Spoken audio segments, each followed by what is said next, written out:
Bonjour à tous, aujourd'hui on se retrouve pour la partie 4 de la découverte de l'encyclopédie de Magic, l'encyclopédie officielle en français. Voilà, on avait vu les autres sets avant, maintenant on va passer au set Antiquities. Très très très beau set qui a marqué l'histoire de Magic également. Donc on va commencer directement par voir les cartes qui nous intéressent. Donc ça, amulette, c'était sympa. L'Argivienne archéologiste, ça, très très grosse carte, pareil, très bonne cote. Argotian Pixies, alors après j'en ai sorti quelques-unes, parce qu'il y en a quelques-unes que j'ai... Voilà, Argotian Pixies, qu'on a ici. On a la chance de la voir en Artist Proof.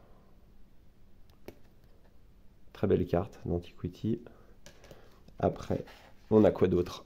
On passe à la suite, on a l'Argotian Trifolk, ça c'est pareil. On l'a là. On le retrouve ici, petite carte d'Antiquity, signée par Amy Weber, avec le petit sketch derrière. Petite signature, voilà, qui a été faite en 2023. Très jolie. Bon, on l'a déjà vu sur la chaîne, hein, c'était juste histoire de les ressortir un petit peu pour voir, pour se faire plaisir. Après, on continue. Armageddon Clock, on l'a là. Très jolie carte. Petite signature aussi et un joli dessin. Très joli dessin, très joli artwork. Après, qu'est-ce qu'on avait comme grosses cartes? Artifact Blast, ça c'était très jolie illustration. Christopher Rush, Douglas Schaller, Artifact Ward, Ashnod Altar, Ashnod Battle Gear, Ashnod Transmogrant, très jolie illustration aussi, j'ai toujours adoré cette illustration. Atug, moi qu'on ne présente plus, une petite créature. Battering Ram, Bronze Tablette.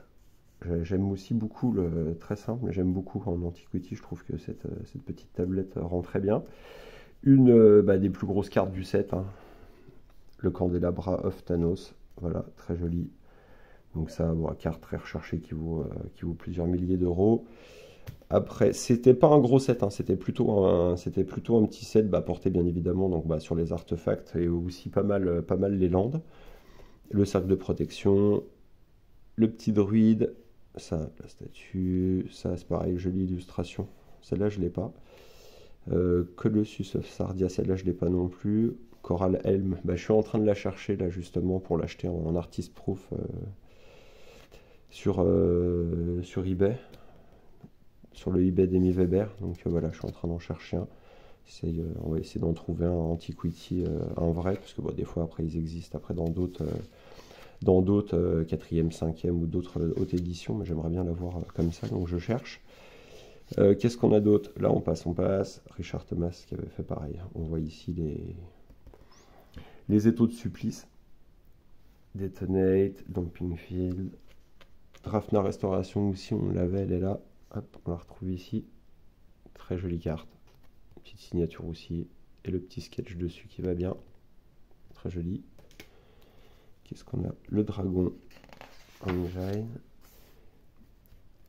Le petit Dwarven. Énergie Flux, ça c'était joli aussi. Feldenken.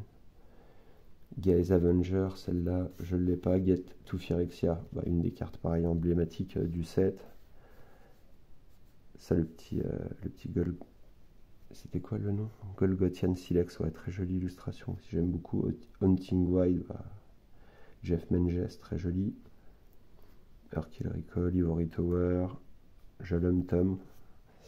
Qu'est-ce qu'on avait d'autre? Milestone, c'est pas forcément une carte très appréciée ou très jouée, mais j'adore l'illustration. Et puis elle fait partie des deux, je crois, premiers artefacts qui ont été créés. Il y a ça, il y a Wickstone aussi de l'autre côté. Il doit y avoir un côté gentil, un côté méchant dans l'histoire, voilà. Mais c'est un des premiers trucs qui existait, je crois, qui a été créé. Après Millstone, Mishra Factory. Donc les Mishra Factory, il y a les 4 saisons. Voilà, on a l'hiver, c'est celle qui cote le plus. Moi j'ai celle-là, ça doit être le printemps. Deuxième aussi grosse carte du set, Mishra Workshop. Mishra Workshop, très très grosse carte.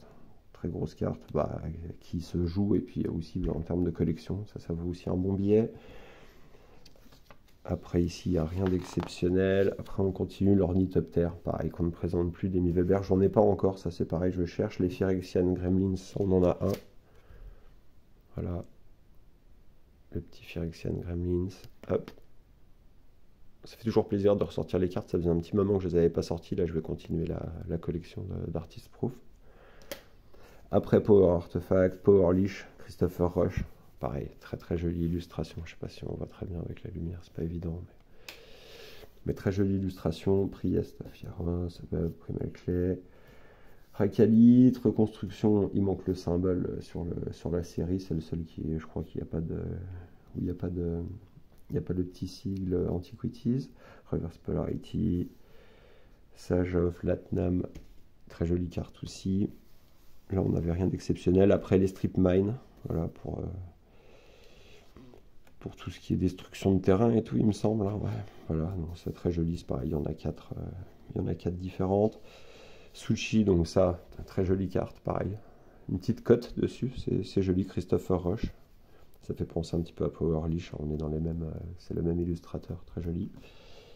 Ici, il y a Thanos Coffin qui cote un petit peu, après le reste un petit peu commun. Le Tetravus, très belle carte, Marc Tédin. Titania Song, Transmute Artefact, c'est pareil, il y a un petit billet, je crois, dessus. Triskelion, grosse carte. Urza Avenger, j'ai vu que pareil sur le eBay d'Amy Weber, là, elle en avait sorti un. Je suis en train de voir pour essayer de voir si je me le prends ou je me le prends pas. Le Calice. Après, on a donc là, ça devient intéressant. Bah, pareil, Orzatron, bah, ça c'est pareil, ça je l'ai. En bonne condition en plus, je crois. C'est tous les landes, voilà. Donc ça, il y a les tours, il y a les power plants. Et il y a les mines, voilà, tout simplement. Très joli playset, hein, d'ailleurs. Moi, de mon préféré, j'aime beaucoup celui-là.